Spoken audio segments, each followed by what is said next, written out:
रे aunty tap अब अपनी 1 करोड़ की गाड़ी ने ना उड़ा के ले जा, क्योंकि तारा रास्ता तो हो गया से बंद।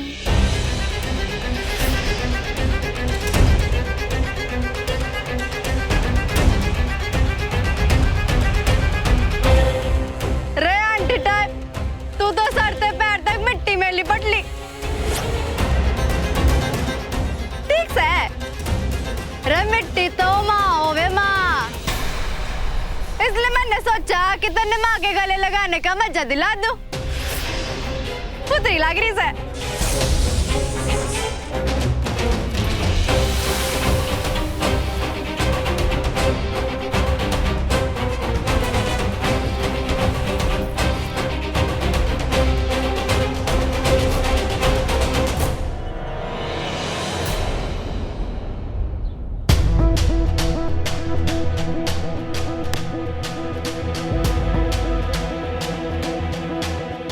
बाय द वे, लाजवंती दैया नाम से मारा तो 12-3-5 किया ना, तो तारी ये गाड़ी और साड़ी दोनों के साथ साथ तारी कुंडली के ग्रह भी बिगाड़ दूंगी। अब तो और भी बाकी से लेजर के तेवर समझ गई क्या?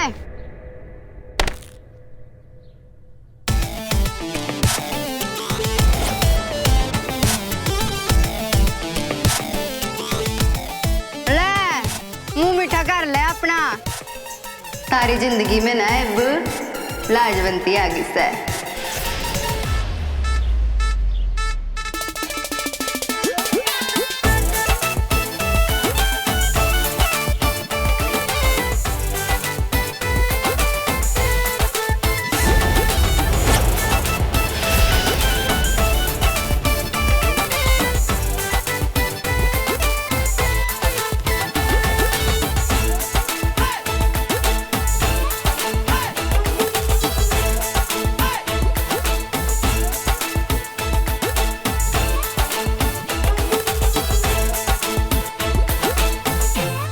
यार ये आजकल की स्टडीज का कुछ समझ ही नहीं आता, कितनी जल्दी बदल जाती। पहले मैसेजेस आते थे जो कहते थे कि सुबह उठ के खाली पेट पानी पीना चाहिए, कहते थे सेहत के लिए बहुत अच्छा होता है। लेकिन आजकल जो मैसेजेस आ रहे हैं वो कह रहे हैं कि ऐसा बिल्कुल नहीं करना चाहिए, it's not good for health. तुम्हें ये लगता है बेटा?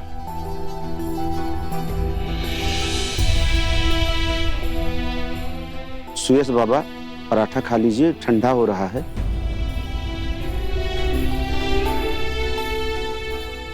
सुयश बाबा पराठे गरम है, खा लीजिए। क्या प्रॉब्लम है महाराज? नहीं है भूख मुझे।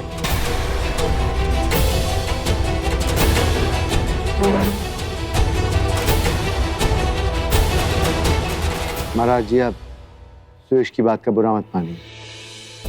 आप तो जानते हैं कि फाल्गुनी के जाने के बाद वो। आप मेरी फिक्र ना करें, फिक्र तो मुझे सुयश बाबा और बड़ी बहू की हो रही है। बड़ी बहू के जाने के बाद मानो इस घर की सारी खुशियां ही उनके साथ चली गई हो साहब। तेजा भाई साहब ने कहा था कि तुम आओगी और मुझे पूरी मदद करनी है, लेकिन तुमने वहां जो किया वो देखकर लगता है कि तुम्हें मेरी जरूरत नहीं पड़ेगी, और तुमने आते ही चमत्कार दिखा दिया। ऐसी कोई बात नहीं पूजा जी, नियति ने मुझे पहले ही बता दिया था कि उत्तरा देवी किस रास्ते से और किस टाइम पे वहां आएंगी। उनसे टक्कर लेने का काम शुरू करने से पहले मैं उनके सामने आना चाहती थी, ताकि उन्हें यकीन हो जाए कि लेजर और फाल्गुनी दोनों अलग अलग इंसान हैं। पर तेजा भाई साहब ने कहा कि तुम्हारी सास उत्तरा देवी बड़ी टेढ़ी खीर है, तुम्हें डर नहीं लगता उनसे टक्कर लेकर उत्तरा देवी तुम्हारे पीछे हाथ धो के पड़ जाएंगी? नहीं पूजा जी, अब किसी से नहीं डरना है। फाल्गुनी से लेजर बनने की सबसे बड़ी वजह ही ये। यो जो फाल्गुनी से ना, वो उत्तरा देवी की छेछलदार करने से पहले 100 बार सोचे से, और जो लेजर से ना, वो किसी के बाप से को नहीं डरती। वो तो पहले वार करे से फिर व्यवहार। कहीं ऐसा तो नहीं कि उत्तरा देवी को शक हो गया हो तुम ही फाल्गुनी हो?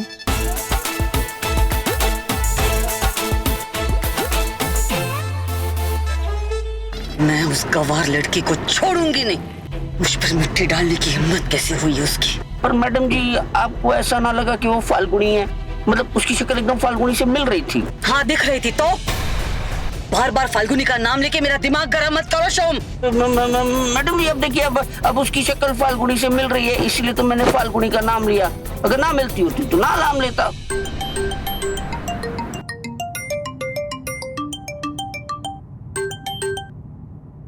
मुझे मत समझाओ जीजी माँ। Hello mom. मुझे बस मेरी किताबें दे दो, मैं चली जाऊंगी यहाँ से। कोई बात नहीं करनी मुझे आपसे। मॉम आप एक बार बात करो ना नियति से। हम सामान लेने आए थे राधा जी की पोल और वो वहाँ भाभी से लड़ने बैठ गई। इतने लोग इकट्ठा हो गए, इतना एम्बैरसिंग हो गया ना। नियति वहाँ फाल्गुनी के घर है? हाँ मॉम। फाल्गुनी से झगड़ा कर रही है वो? हाँ मॉम। इसका मतलब फाल्गुनी घर पे है? मॉम आप कैसी बातें कर रही हो? भाभी आऊंगी तभी तो नियति लड़ेगी ना उनसे। आप सुनो एक बार, ये लोग कैसे लड़ रही हैं। इतनी नफरत करने लगी है तू मुझसे कि मेरी एक बात सुनने को तैयार नहीं। इतना बदल गया है तेरा दिल? यही है तेरा प्यार? अरे कैसा प्यार, बेवकूफ थी जो आपको जीजी माँ बुलाती हूँ मैं। बेवकूफ तो मैं भी थी बिट्टू, जो ये सोच रही थी कि कम से कम तू अपनी बहन पे यकीन करेगी। पर अगर तेरी आंखों पर भी तेरी सास ने पट्टी चढ़ा दी है तो मैं क्या कर सकती हूँ? तुझे पाल पोस कर बड़ा किया, अब तू सिर्फ और सिर्फ अपनी सास की होके रह गई है। तू ये विधान की तरह तू भी उन्हें देवी मानने लगी है। सुना मॉम, कैसे लड़ रही हैं ये दोनों। विधान बेटा, तुम दोनों वहां से निकल जाओ। रावत खानदान के बेटे और बहू को ऐसी जगह पे जाना शोभा नहीं देता। तुम्हें पता है ना उस राधा जी के पोल में कैसे कैसे लोग रहते हैं। नियति से कहो नौकर भिजवाए और अपना सामान मंगवा ले, या फिर नया सामान मंगवा ले। Okay mom. फाल्गुनी राधा जी की पोल में है शो, नियति के साथ झगड़ा कर रही है।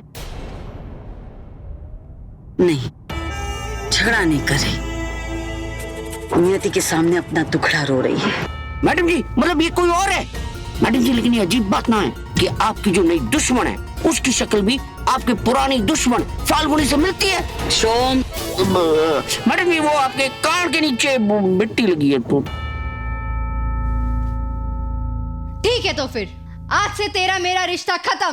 ले जा अपनी सारी चीजें यहाँ से। किताबें कोई फेंकता है क्या? नियति, नियति चलो। वैसे भी यहाँ किसको रुकना है? एक मिनट, मुझे भाभी को कुछ कहना है। नहीं विधान, तुम्हें कुछ कहने की जरूरत नहीं। मेरी और जीजी माँ का रिश्ता हमेशा हमेशा के लिए खत्म हो गया। चलो चलो, खत्म हो गया ड्रामा। चले जाओ अपने अपने घर। चलो। उस शंभू नाम के आदमी को ढूंढने तक आप मुझे अपने घर पे रहने दे रहे हैं। बहुत बड़ा एहसान है पूजा जी। एहसान की बात ना करे बहन। तेजा भाई साहब ने मुझे सब कुछ बता दिया है। आपने क्या कम एहसान किया है उन पर? तेजा भाई साहब ने कहा कि आप एक कारीगर हैं और एक कारीगर दूसरे कारीगर की मदद नहीं करेगा क्या? सुनो बहन, तुमने जो दुख सहे पिछले हफ्ते उसका तो मैं मरहम नहीं बन सकता, लेकिन उत्तरा देवी से बदला लेने में मैं आपकी मदद कर सकता हूँ। पर आप किसी से मत कहिएगा कि मैं ही फाल्गुनी रावत। क्या बात कर रही हो बहन? तुम्हें मुझ पर भरोसा नहीं है? मैंने तो तीजा भाई साहब के परिवार वालों को भी नहीं बताया कि आप कौन हो।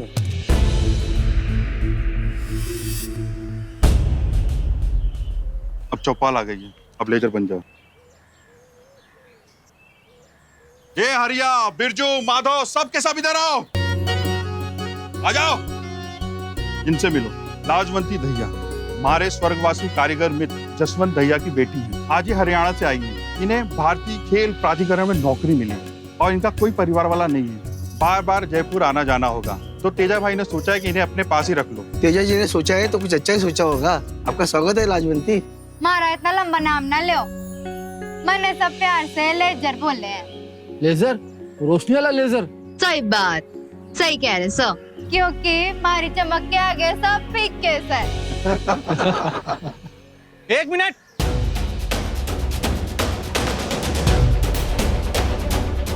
क्या तरीका है ये?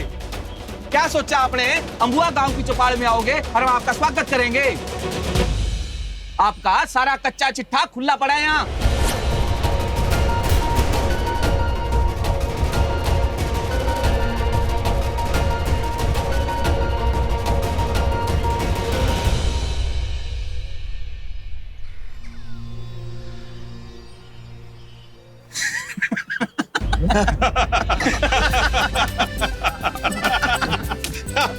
लेजर, ये तेजा जी का बेटा है नरेन, एक नंबर का शैतान है। बात बात पर मजाक करने की आदत है इसे। भूल चूक लेनी देनी सॉरी, माफ। घड़ा अंग्रेज बनने की कोशिश कर रहे से क्या? सारे सॉरी बोल लेते तने माफ कर दूंगी। मैंने शैतान लोग बिल्कुल पसंद ना से। तन्ने तो ना मैं बर्गर के पेड़ पे उल्टे टांग दूंगी, समझ गए क्या?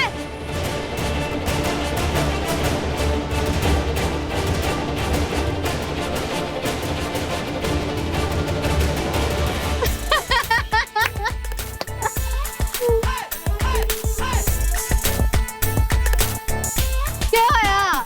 सिट्टी बिट्टी गुम रे लोग को डरान में तो मन्ने भी बड़ा मजा आवे से। इससे बचकर रहना नरेन, अरसे बाद शेर को सवा शेर मिला है। चलो लेजर, तुम्हें तेजा भाई साहब के परिवार वालों से मिलाता हूँ, उनकी बहू बेटियों से। नरेन, सुमन और रेखा घर पर ही है ना? काका वो थोड़ी देर पहले नदी में पानी भरने गई थी।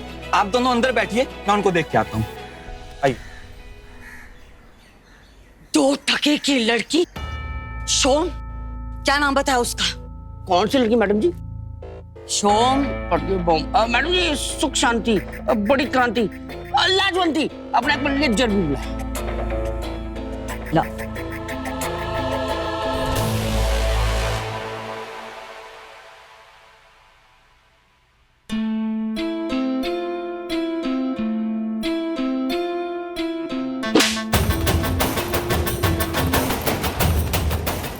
लड़की तो ना आदत पड़ गई है। शोम, जी मैडम जी।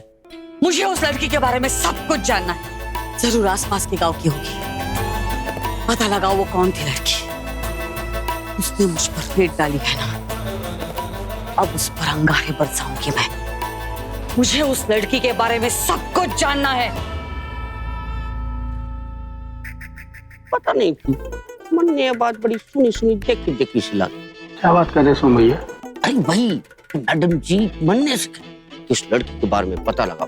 तने पता है ना, कुछ महीने पहले फाल्गुनी ने मैडम जी की बड़ी बेइज्जती की थी। तब मैडम जी ने मारे से कहा था उस लड़की के बारे में सब कुछ पता लगाओ। क्या बात कर रहे सोम भैया? अरे मैंने दिन रात मेहनत की, ऊपर नीचे आगे पीछे सब दौड़ा और सब कुछ पता कर लिया। इस उम्मीद में कि तुम्हारी पगार बढ़ेगी और ठेंगा कुछ ना हो। इस बार तो पता मैं क्या करने वाला हूँ, मैं कुछ पता नहीं और मैडम जी तक मैं कह दूंगा कि मैडम जी कुछ पता ना चले उस छोरी के बारे में। अगर ये झूठ मैडम जी को पता चलेगा तो आपका क्या हाल करेंगे? बावरी, अगर मैडम जी से मैं ये कह दूं कि वो छोरी तुम्हारी बहन है तो तेरा क्या होगा? सोम भैया आप तो बुरा मान गए। माफ करो, आप अपना काम करो, हम अपना काम करो।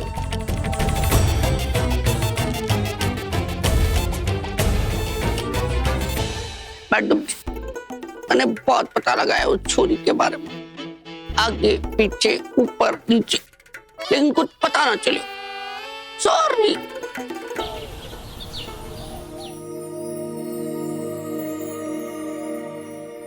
ये क्या लगा रखी है चेहरे पे? वो चेहरे पे फुंसी हो गई थी तो मैंने मुल्तानी मिट्टी लगा ली। लेजर बहन, ये रेखा है तेजा भाई साहब की बेटी और हमारी भतीजी। एक फुंसी पे पूरा घर उठा कर रखा है। इस चक्कर में तू नदी नहीं गई होगी अपनी भाभी के साथ, बेचारी अकेले ही पानी भर रही होगी। जा चरा धो ले। बहन आइए बैठी।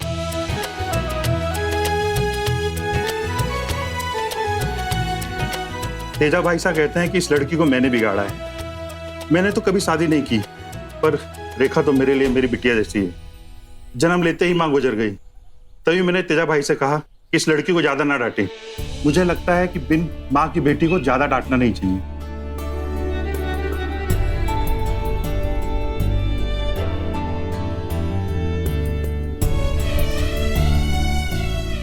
माँ तो हमारी भी काफी बचपन में गुजर गई थी।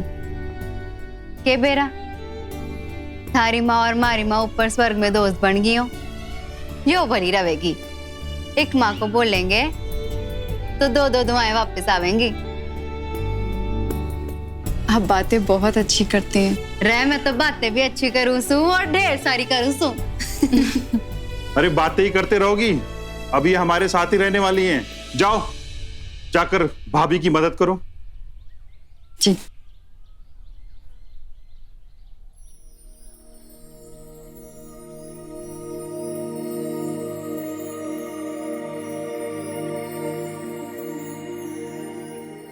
पूंजा जी, शंभू के बारे में पता कैसे चलेगा? हमारी बिरादरियों से तो कुछ पता नहीं चल पाएगा। हम कारीगर तो 20 साल पहले ही यहाँ आए। हमारे गांव में एक सूखा पड़ गया था जिसकी वजह से हमें यहाँ आना पड़ा और इस चीज को 20 साल हो गए हैं। और शंभू तो 25 साल पहले था ना यहाँ पर, तो कैसे पता लगा पाएंगे? उसने अपना घर बनवाया था यहाँ, वो इस गांव को छोड़ के नहीं गया होगा। कोई तो और इंसान होगा ना जो इतने सालों से यहीं रहता होगा। एक वैद्य काका हैं जिनकी उम्र लगभग 75 साल की है। मैंने बुलाया है उनको। बस जल्द से जल्द शंभू का पता चल जाए, जिससे मैं गायत्री जी को इंसाफ दिला सकूं। सर आप डिसाइड कर दीजिए, हमें दोनों में से किस प्रोजेक्ट में ट्राई करना चाहिए। Good morning sir. Good morning. Sir अगर हम सिडनी वाले प्रोजेक्ट के लिए ट्राई करते हैं तो हम कनाडा वाले के लिए ट्राई नहीं कर पाएंगे सर, इसलिए हमें दोनों में से किसी एक के लिए ही ट्राई करना होगा। तुम्हें जो ठीक लग रहा है वो कर लो। Okay sir, thank you. Dad आज आप ऑफिस में। मैं अपने बड़े बेटे से बात करने के लिए आया हूं, क्योंकि घर पे तो उसे टाइम नहीं मिलता, ऑफिस का बहाना बना देता है। अब ऑफिस में क्या बहाना बनाएगा?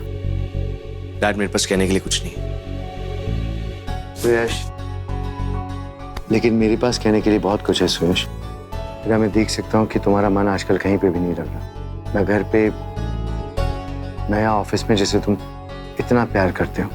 डैड मुझे फैक्ट्री के काम से बाहर जाना है। नहीं बेटा, अब तुम वापस बहाने मत बनो। देखो मैं समझता हूँ कि तुम पे क्या बीत रही होगी, लेकिन बेटा फाल्गुनी को मैं भी बहुत प्यार करता हूँ। मैंने हमेशा उसे अपनी बेटी माना है। मैं भी नहीं समझ पा रहा कि उसने ये सब क्यों किया, कैसे किया। लेकिन बेटा जो हो चुका है उसे भूल के आगे बढ़ जाने में ही समझदारी है। चोट को जितना कुरेदोगे उतना दर्द ही मिलेगा। शायद आप ठीक कह रहे हैं।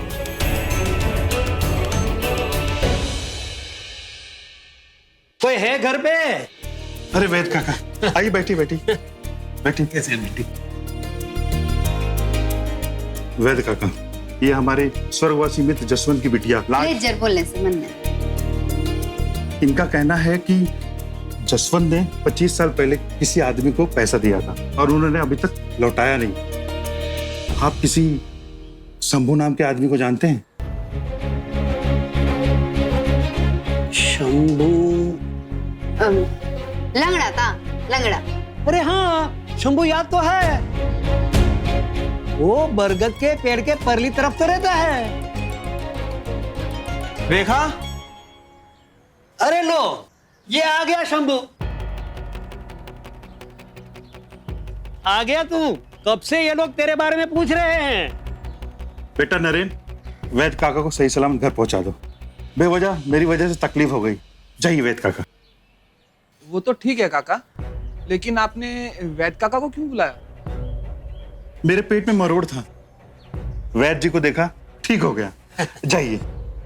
अच्छा अच्छा अच्छा, आइए जाइए काका। लगता है वैद काका की याददाश्त चली गई है। बरगद के परली तरफ तो सरपंच जी का बंगला है और सरपंच जी तो अमीर आदमी है और दोनों पैर सही सलामत हैं। शंभू को ढूंढना इतना आसान नहीं होगा, मुझे और कुछ करना होगा।